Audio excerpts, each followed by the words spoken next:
Guys, alam nyo bang merong lugar dito sa Metro Manila na maliban sa Navotas Fish Fort ay pwede kang bumili ng mga sariwang seafood? Yes, buhay na buhay at bagong huli sa dagat.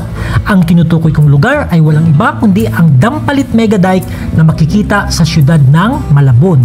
Dito ay may mga sariwang tilapia, bangus, isdang bidbid, banak, hipon, alimango, alimasag, palos at seashells na kagaya ng bagongon, tahong at talaba.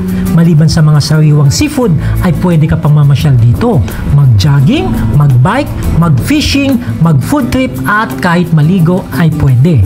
Libre lang ang mamasyal dito at walang entrance. Naka 4 wheels ka man at kahit nakamotor ay pasok dito at wala kang parking fee na babayaran. Kung gusto mong mapanood ang buong video, iiwanan ko ang link sa comment section dyan sa baba. Okay, sige ha, kita-kits tayo dun sa video.